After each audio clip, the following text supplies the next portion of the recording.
નમસ્કાર. શૈક્ષણિક વર્ષ 2026 અને 27ની અંદર ગુજરાતમાં MBBS અને BDS માટેનો પ્રથમ રાઉન્ડ છે એનું પરિણામ જાહેર થઈ ગયું છે. તો આ પહેલા રાઉન્ડ પછી ગુજરાતમાં જેટલી સરકારી MBBS કોલેજો આવેલી છે એમાં કેટલા માર્ક્સે અટક્યું છે એની સંપૂર્ણ માહિતી આપવામાં આવી છે અને છેલ્લા રાઉન્ડ સુધી કેટલું કટ ઓફ છે એ નીચું જોઈ શકે એની પણ સંપૂર્ણ માહિતી આપવામાં આવી છે. એટલે આ વિડીયોને શરૂથી લઈને અંત સુધી જરૂરથી જુઓ. તો એમાં સૌથી પહેલા નંબરની કોલેજ છે BJ મેડિકલ કોલેજ અમદાવાદ. તો અમદાવાદની તમને લોકોને વાત કરી દઉં તો છેલ્લે ઓપન કેટેગરીમાં 631 માર્ક્સે છે એ અટકેલું છે.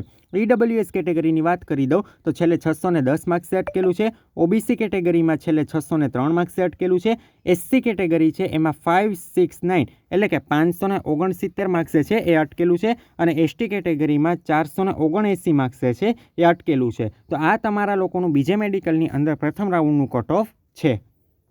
હવે આપણે લોકો બીજા નંબરની કોલેજ જોઈએ છીએ તો ગવર્મેન્ટ મેડિકલ કોલેજ બરોડા. તો બરોડાની તમને લોકોને વાત કરી દઉં તો એમાં ઓપન કેટેગરીમાં કેટલા માર્ક્સે છેલ્લે અટકેલું છે 597 માર્ક્સે અટકેલું છે. EWSની અંદર 578 માર્ક્સે છે એ અટકેલું છે. OBC કેટેગરીની અંદર 573 માર્ક્સે અટકેલું છે. SC કેટેગરીની અંદર છેલ્લે 542 માર્ક્સે અટકેલું છે અને ST કેટેગરીની અંદર 449 એટલે કે 449 માર્ક્સે છે એ છેલ્લે મેરિટ અટકેલું છે. ક્લિયર થઈ ગયું? તો આ ગવર્મેન્ટ MBBS કોલેજીસ છે એનું મેરિટ છે એ ગયા વખત કરતાં છે એ ઊંચું ગયું છે. ક્લિયર?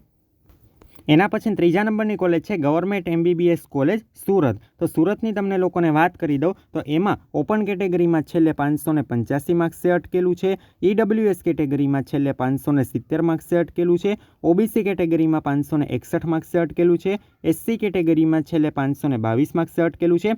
ST કેટેગરીની અંદર 432 માર્ક્સે અટકેલું છે. ક્લિયર થઈ ગયું? હવે એના પછીની કોલેજ જોઈએ છીએ PDU મેડિકલ કોલેજ રાજકોટ. તો રાજકોટની અંદર ઓપન કેટેગરીની વાત કરી દઉં તો 578 એટલે કે 578 માર્ક્સે અટકેલું છે. EWS કેટેગરીમાં છેલ્લે 565 માર્ક્સે અટકેલું છે. OBC કેટેગરીમાં છેલ્લે 551 માર્ક્સે અટકેલું છે. SC કેટેગરીમાં છેલ્લે 518 માર્ક્સે અટકેલું છે અને ST કેટેગરીની અંદર 409 માર્ક્સે અટકેલું છે. ક્લિયર થઈ ગયું? તો જુઓ, પહેલા રાઉન્ડ પછી છે ને ઘણા બધા લોકોએ બહુ બધી ભૂલ કરી છે કોલેજ પસંદગીમાં. એ લોકોને અત્યારે કોલેજમાં એડમિશન મળતું હતું છતાં પણ એ લોકોને નથી મળેલું કેમ કે એ લોકોએ કોમન ભૂલો છે એ કરી નાખી હતી. તો એ કોમન ભૂલોથી બચવા માટે કેમ કે બીજા રાઉન્ડથી જ અગત્યનું છે. જો બીજા રાઉન્ડમાં સેજ પણ ભૂલ કરશો તમારી ડિપોઝિટ પણ જશે અને તમારે જે માટે તમે મહેનત કરી હતી એ મહેનત પાણીમાં જશે. તો એમાં તમારે બીજા રાઉન્ડથી સંપૂર્ણ માર્ગદર્શન માટે તમે અમારું જે પેઇડ કાઉન્સેલિંગ છે એમાં પણ જોડાઈ શકો છો. એમાં તમારે જોડાવું તો શું કરવાનું છે, આ તમને ડિસ્પ્લે ઉપર બંને મોબાઈલ નંબર દેખાય છે એ બંનેમાંથી કોઈ પણ એક નંબરમાં તમારે વોટ્સએપમાં મેસેજ કરીને સંપૂર્ણ પેઇડ કાઉન્સેલિંગ વિશે જાણકારી મેળવી લેવાની રહેશે. એમાં અમે તમને પહેલેથી લઈને છેલ્લે સુધી સંપૂર્ણ માર્ગદર્શન છે એ આપીશું. એટલે જે વ્યક્તિ જોડાવા માંગતો હોય બંનેમાંથી કોઈ બી નંબરમાં છે એ મેસેજ કરીને અમારી સાથે પેઇડ કાઉન્સેલિંગ છે એની અંદર જોડાઈ શકે છે. એના નંબર છે એ ડિસ્ક્રિપ્શન બોક્સમાં પણ આપી દીધા છે. હવે એના પછીની કોલેજ છે Shri MP Shah government medical college Jamnagar. તો જામનગરની તમને લોકોને વાત કરી દઉં તો એમાં ઓપન કેટેગરીમાં કેટલા માર્ક્સે અટક્યું છે 569 એટલે કે 569 માર્ક્સે છે એ અટકેલું છે. એના પછી તમે જોઈ શકો છો કે EWS કેટેગરીની અંદર 563 માર્ક્સે અટકેલું છે.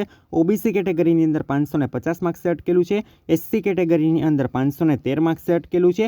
જ્યારે ST કેટેગરીની અંદર 406 માર્ક્સે અટકેલું છે.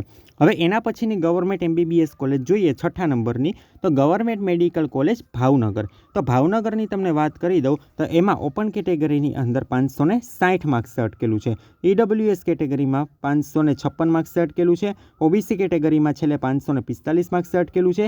SC કેટેગરીમાં 504 માર્ક્સે અટકેલું છે અને ST કેટેગરીમાં 401 માર્ક્સે અટકેલું છે. ક્લિયર થઈ ગયું? હવે એના પછીની 7મા નંબરની કોલેજ છે એ પણ આપણે એક પ્રકારની ગવર્મેન્ટ કોલેજ છે અને એની અંદર તમારે વાર્ષિક ફી કેટલી થશે 1 લાખ રૂપિયા છે એ ભરવાની થાય.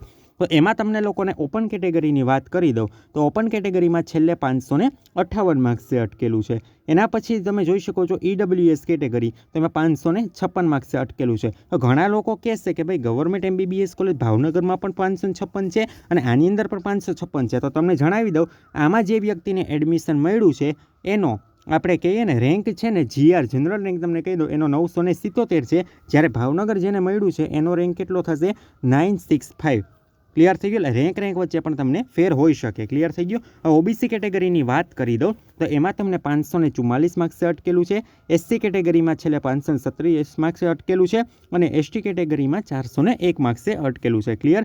હવે તમારા મનમાં પ્રશ્ન છે કે છેલ્લો રાઉન્ડ સુધી કેટલો ફેર પડી શકે? તો રાઉન્ડ 1 થી રાઉન્ડ 2 સુધી છે એ 3 થી 8 માર્ક્સનો ઘટાડો છે એ થઈ શકે છે.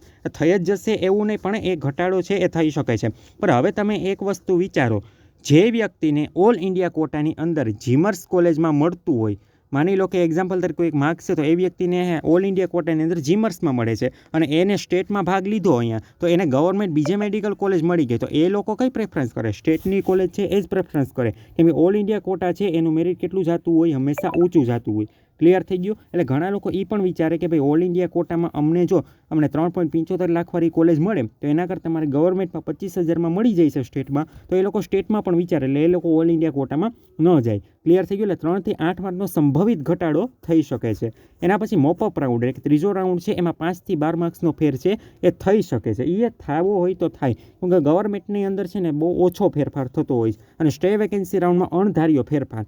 તમને લાગતું હોય કે આ માર્ક્સ છે ન મળે તો એ માર્ક્સે પણ મળી જતું હોય, પણ એ એટલું બધું પણ એમાં કંઈ ચેન્જીસ થતો ન હોય. નોંધપાત્ર છે એ તમને થોડો ઘણો ફેર છે એ જોવા મળતો હોય. ક્લિયર થઈ ગયું. તો આ કોના માટે હતું? ગવર્મેન્ટ એમબીબીએસ કોલેજમાં કેટલા માર્ક્સે અટક્યું એનું હતું.